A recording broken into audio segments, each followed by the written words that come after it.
Hello and welcome to the Snickerdoodle Knits YouTube channel. I am Jessica, the knitter and designer behind Snickerdoodle Knits, and in this video I'm going to talk about my Wear the Buffalo Roam shawl knitting pattern design. So this is one of 5 DK weight knitting patterns in my Forever Home knitting pattern collection. The collection is inspired by my home state, Montana, and includes patterns inspired by the mountains, the farmland, the plains, and cold snowy winters. So this pattern specifically is Wear the Buffalo Roam, and so it focuses on the plains of Montana, where the buffalo roam, of course. And on the plains there's also lots of wheat fields and different crops and stuff like that. So the main motif of the pattern is a wheat cable, and that's the main motif. And then there's also some garter, which I refer to as endless plains. So the wheat is called the wheat fields and the garter is called endless plains. So as you can probably tell, it's a big cozy shawl. It's super warm, super cozy to just wrap up in on a chilly night or cold windy day. Super cozy. It's probably my biggest, coziest shawl that I have, and I absolutely love it. So as far as, I kind of touched on the fact that there's cables in here. As far as knitting the pattern, if you love cables, you're gonna love the pattern. If you are interested in learning how to cable, this is going to be a really fun project to learn that skill, that technique. So the project is worked flat. It is, so if you're comfortable with, you need to definitely be comfortable with knitting and purling, and then learning the cables isn't a big deal. I do have linked tutorials within my knitting patterns to help you learn the techniques so that you can knit with confidence and joy. So yeah, it's basically, you have a cast on, knits, purls, cables, and oh yes, there's increases to change the shape. But again, if you're not really familiar with increases, I don't really worry too much about that because those video tutorials are linked within the knitting pattern. So the yarn, I touched on the fact that all of the patterns in the collection are DK weight. The specific yarn that I used for this pattern was Explorer Knits and Fibers Rockies DK base. And the colors that I used, this coppery brown color is called Tawny. And then this, it's like a gray base with golds and tans and taupes and speckles of oranges and yellows. It's really pretty. It's called Aspens in Fall. So I really liked the look of high contrast. Of course, you don't have to go for quite as high contrast if you don't want to, but you could even knit it in one color if you wanted to. But if you're looking for color recommendations, if you're like, I know I want to knit that shawl, but I don't know what color to use, I don't know what yarn to use, don't worry, I got you. I have a blog post for each of my knitting pattern designs that specifically lays out color recommendations that I think would work really well for the pattern.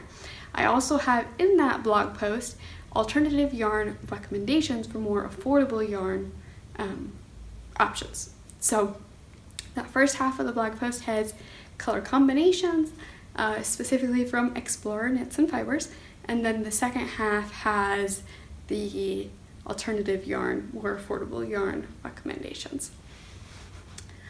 For the color combinations, if you go to the blog post, you will see that there are 2 color recommendations and there are 3 color recommendations. So within the pattern, I've included 3 alternative ideas for how to modify the pattern for a little bit different style. It's still the same stitches, still the same repeats, but the number of repeats is adjusted, and then maybe I add in more garter or take out some garter to really kind of give those alternatives a little different style. So one of those alternatives is a 3 color version of the shawl.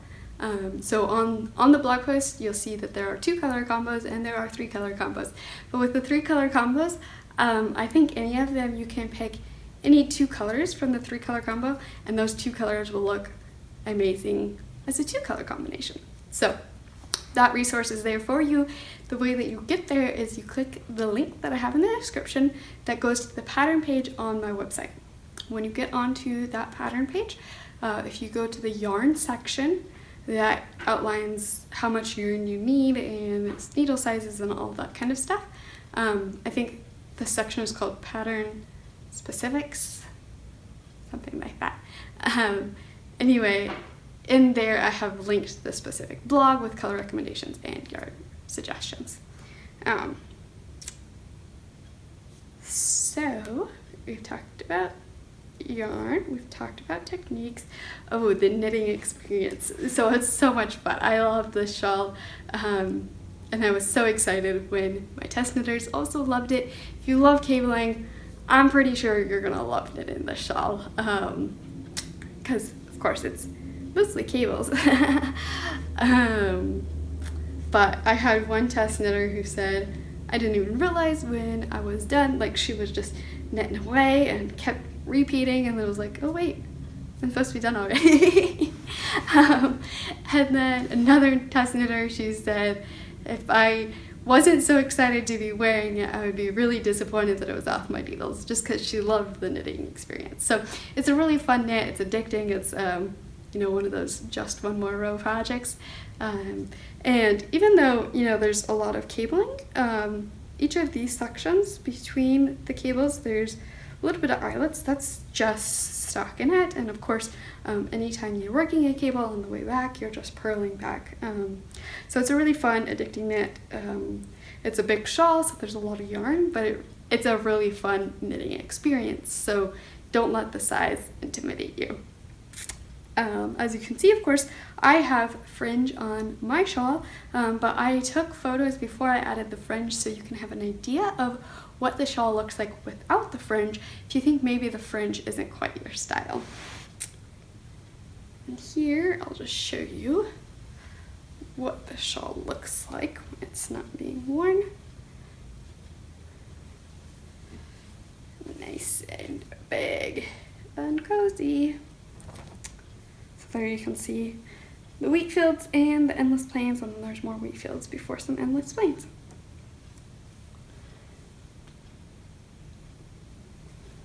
So we've talked about techniques, we've talked about yarn sizing.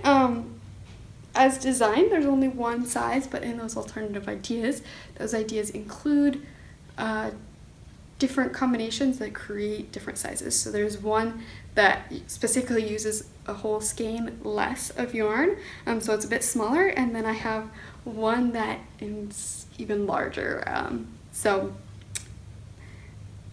And then of course there's the 3 color version. So there are different size options that way. And of course you can also adjust the pattern if you want to do something different to it. I have, in the pattern, I have a blank triangle just shape for you to create your own design if you want, and I include all of the information on how much yarn is required for each repeat. So the repeat length for a wheat field section and for the endless plains section is the same, and so then you just mix and match how you want your repeats, and so I have that yarn information for you available. So it's really cozy. It's you know, whether you want it over your shoulders, whoops, whether you want it over your shoulders and all cozy that way, or if you want to wear it around the front, it's just amazing for if you're sitting outside in the evening or in a campfire, or if it's a cold, windy day or anything like that. If you're always cold like me, it's just so cozy, amazing to wrap up in. So I hope this video answered your questions that you might have about the shawl. If you have any more questions, go ahead and leave those in the comments down below.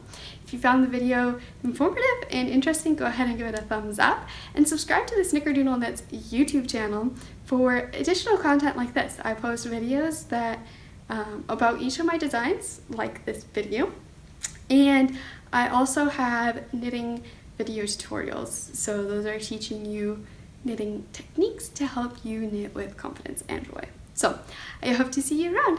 Happy knitting!